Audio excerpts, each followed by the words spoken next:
So thank you very much for being here today and for talking to us a little bit about Interabang Books. I'm lucky enough to have been to the store a few times, the previous incarnation of the store, and then the more recent new store. So we're talking to Lori Feathers and Kyle Hall from Interabang Books in Dallas. And we just want to get to know your bookstore a little bit, get to know the two of you a little bit with this conversation. So I'm going to start first with getting to know you. Could you each tell me what brought you to the book selling business, the exciting biz of books? My background was actually advertising and marketing and media relations, and that was what sort of brought me into the first bookstore where I worked about 10 years ago as a director of marketing and events. But I realized, I had always sort of spent a lifetime in bookstores before that.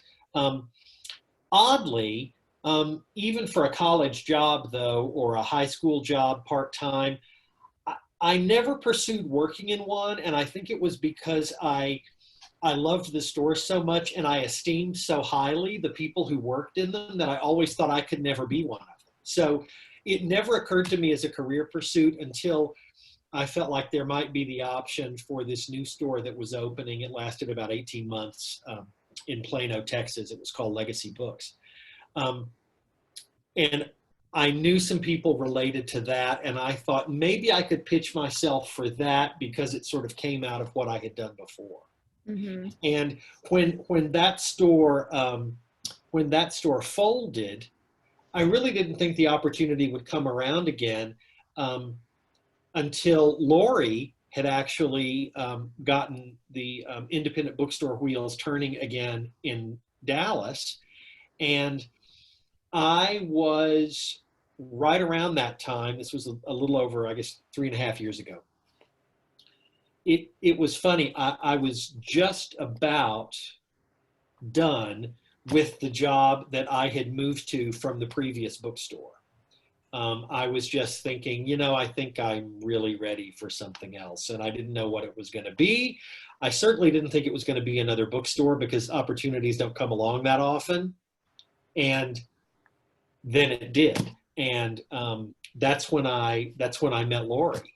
And everything kind of fell into place from there. But her path to books is way more interesting than mine. You should tell them how it came to you, Lori. I don't know, way more interesting, maybe way more circuitous. I moved here from Washington, D.C., where I went to law school in the late 90s. And in DC, I lived in a tiny little apartment and I had an independent bookstore a block down the street. And I could get on the metro and I could go to Politics and Prose and Kramer's Books, and there were independent bookstores everywhere. And so I was a little bit surprised when I moved here to practice law that there just didn't seem to be many independent bookstores, or really any at the time. I decided to retire from the practice of law after 24 years of practice in March of 2017. And that was right around the time that we were working on opening the bookstore. But when I was practicing law, I started writing some book reviews. I did some volunteer work for Deep Vellum, the publishing company in Dallas, a small translation press. And I just started understanding that although I'd always read voraciously as a hobby and as a pastime, that really I was much more interested in books than practicing law. So that's kind of how it happened. And I can remember when Interabang opened, of course, it wasn't that long ago, but just how remarkable it seemed that there really wasn't the kind of store that you created before that, and how exciting it was to walk in the door for the first time and just see not just a store, but a beautiful, beautiful space that was so wonderfully curated. And so I guess I would ask, in 3 words, what are the 3 words that you would use to describe Interabang? I've got a couple. Lori, do you want to go first? Or do you want me to go? No, you go. Okay. This now, you want to describe the store itself? Yeah, like I, the whether it's the energy or the character of the store. well, I think one is, I'll say, resilient, because as everybody knows, there was that little tornado that moved through, and we bounced back from that pretty quickly. So resilient is one, and bookstores. I think good bookstores have always had to be resilient because they're forever under siege by one thing or another. But I would also say, and for this I give the credit to Lori and to Lisa, our book buyers. I think another word like that is reliable. I think that um, we have very loyal customers because of what they can rely on finding in the store. There's in a pretty short amount of time for a general store, like a general interest bookstore like ours.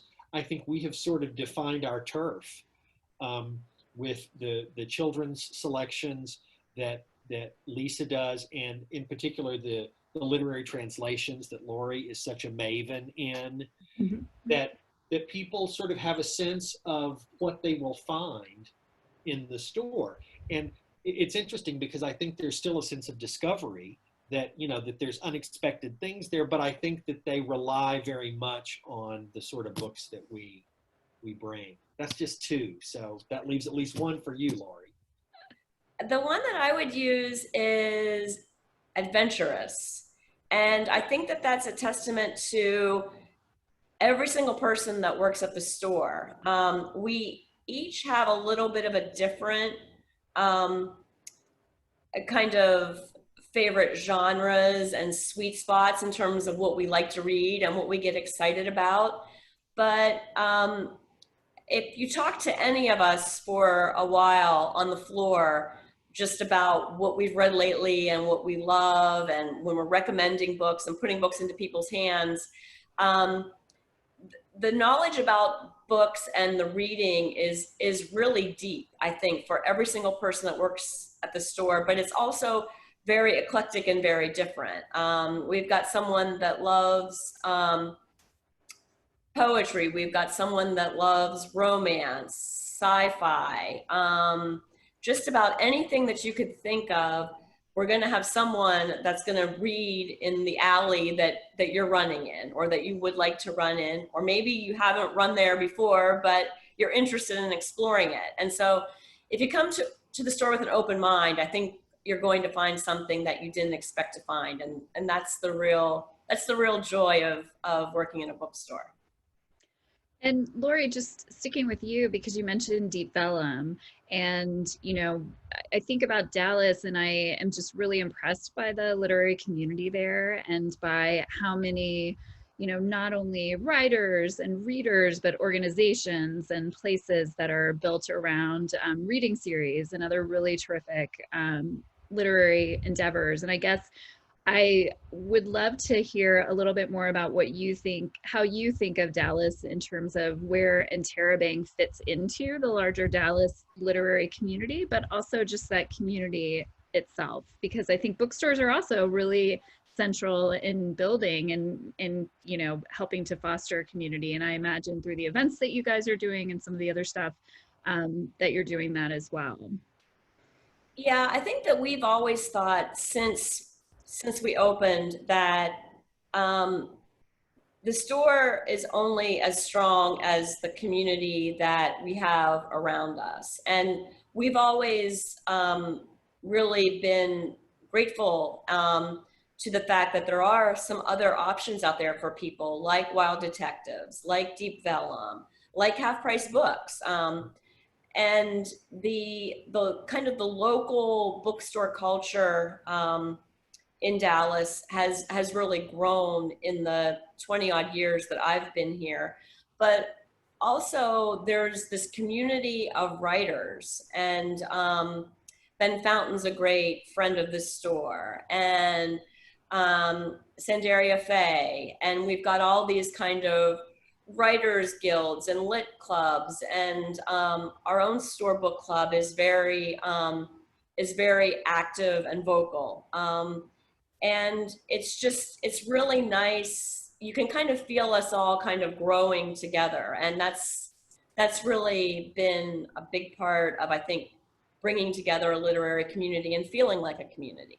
Yeah, I'll say, I'll give a shout out to Blake Kinsey at Writing Workshops Dallas. And, you know, the Writers League came to Interabang a few times and did panel discussions. And it was really cool to bring folks into the space. And then I know more recently that Writing Workshops Dallas has been doing a regular panel with you. And that was so great to see. I think that, yeah, it's just, it's wonderful for folks to have that in the community, to know that they can come in and and get great book recommendations for sure, and also just hear other writers talk about writing and the craft. Right. Kyle, is there anything? We can't wait for that to happen in person again. It can't come fast enough. I know, right? I know. So another thing that I love about your store is you have a really eclectic but interesting and wonderful selection of sideline items. I don't know if sideline's the right term, but you know, additional items beyond books. And so one sort of silly question, but one I would still love to hear you answer is, what's the thing that's not a book that you love it when you see someone come into the store and admire and pick up and take to the cash register? Because I'm a little bit of I am single-handedly trying to keep the US Postal Service going. So I buy a lot of cards everywhere that I go. And I love your card selection. I think you guys have at least last time I checked, a really great card selection. It's not big, but it's really good. No, right? yeah, it's curated. Yeah. It's curated. Sure. Well, I'll tell you kind of what I like to see people buy, just because it makes me wonder about their interior lives in a good way. I love it when people pick up journals. Mm-hmm. When I'm really reading something to later write about it, I'm always writing in a journal. I'm a bad underliner of text as well, and I'm not at all satisfied with a digital copy of a book. That just doesn't work for me. I need that old pen in hand. But you know, people keep journals for all kinds of reasons, to kind of serve as a diary or inspiration, or some people just need to keep a list of things to do. But I think that journaling is something, no matter what you're using that tool for, it shows kind of a creative spirit in that person. And I like that. And maybe it's because I aspire to be a better writer myself, but that's what I kind of like to see people buy. I love that, because there's such a like hopefulness, sort of a, you know, the blank page, the brand new journal and what you can do with it. That's great. Kyle? Well, mine is something that we actually have sort of become known for a little bit. We've carried several different lines. Different manufacturers have produced these that we have sold. Hourglasses, timepieces, you know, hourglasses. We had several in the store of varying sizes, like jumbo, like some that were like this big, and some that are only about so, and had different colored sand in them. And the one that we have now is actually probably the first of those that is an accurate timepiece in any way. It actually marks 15 minutes from one turn to the other, whereas the other hourglasses we had were, I think, something like 38 minutes, or depending on if you got the bigger one, you know, 75 minutes or something like that. But I think what I really like about it is, I mean, for one thing, it's so old school. Yeah. And there's something really, I love old school stuff. In fact, I think if you asked anybody in the bookstore what kind of books Kyle reads, somebody would say old books, because I'm not about the latest publications at all. Right. That's just not something that I necessarily pursue. I'm sort of the king of backstock, the backlist.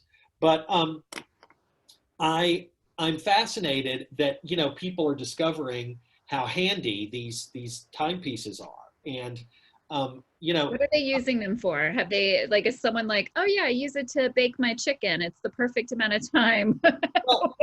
well, what the manufacturer of the ones that we have now, it's a company called School of Life. You know, they actually sort of remind people that it's a way to sort of break tasks up into parts Mhm. or give yourself a certain amount of time. And, you know, that immediately made sense to me, maybe because I think like that, because I used to always set the timer on my phone for about 15 or 20 minutes so that I could move off of one task and onto another one Mhm. without getting sucked into the vortex of an hour and a half later, you're finishing something up, but you haven't done anything else.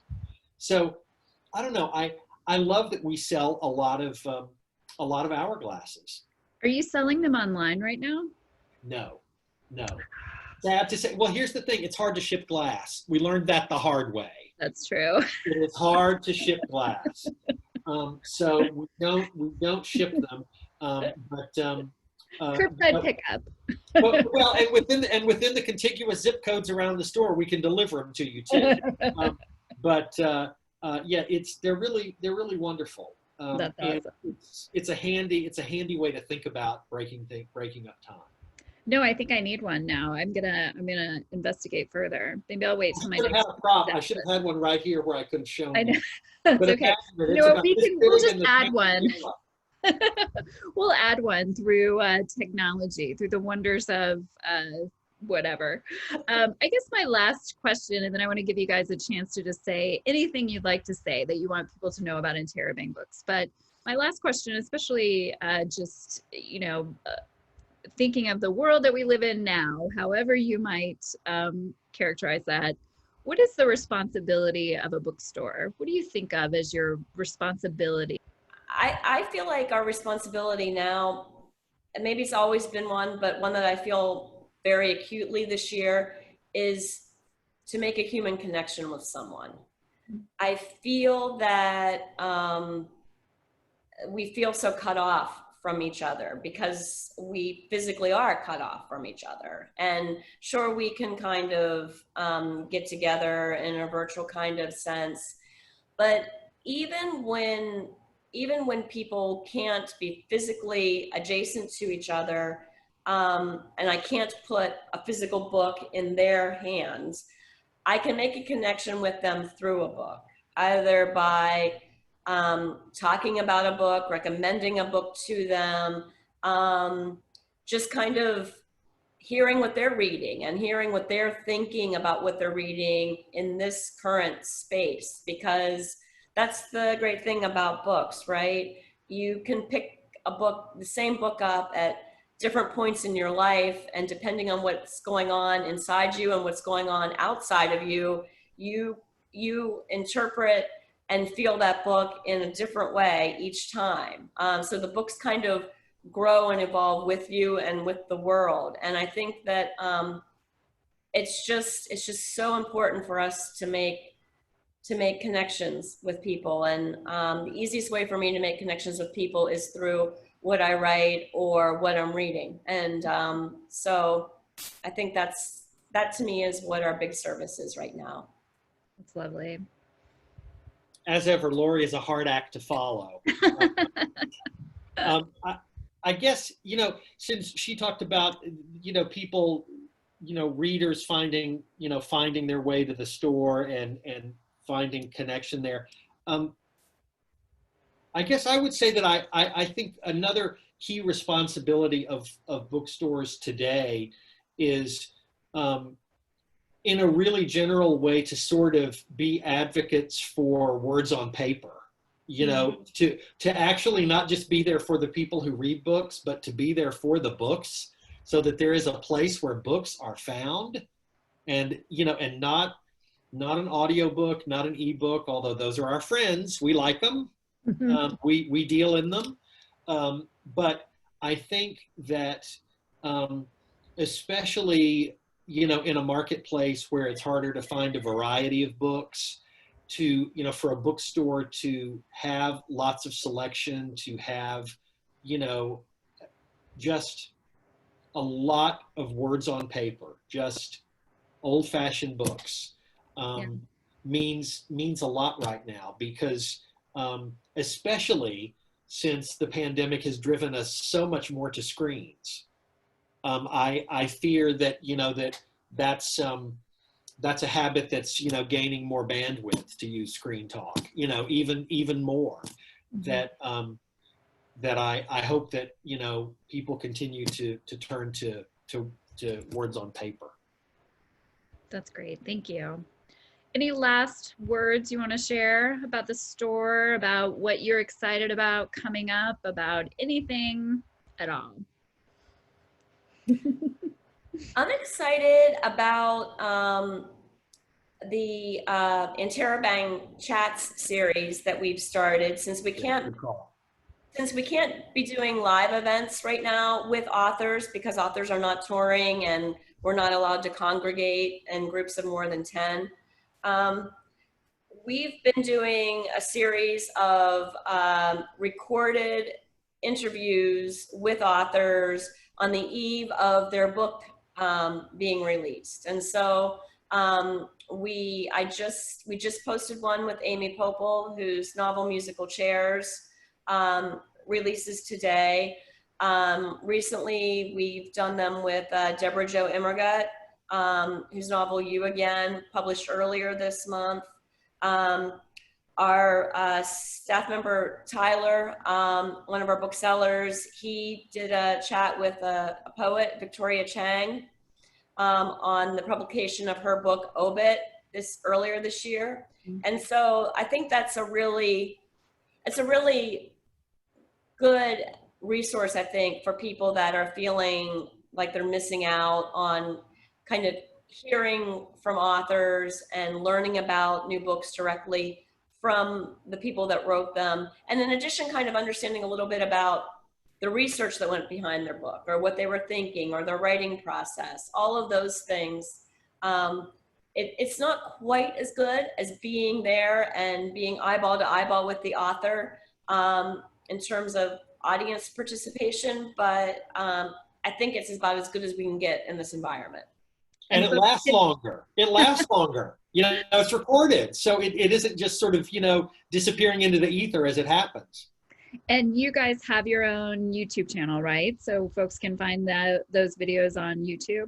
Yes. On our website. And on our website. On your website. Great. Oh, that's so great. You guys, that's it. Thank you so much for being a part of this and for letting me talk to you. Mostly just thank you for what you're doing, and thank you for everything that you're bringing to Dallas on behalf of all of the writers and readers that we know who love coming to the store and love being a part of Interabang's success, and especially rooting for you after that awful tornado that had you knocked down, but you got back up, which is amazing. This was a pleasure. Thanks a lot. Thanks, guys. All right. Talk to you later. Have a good one. Bye-bye.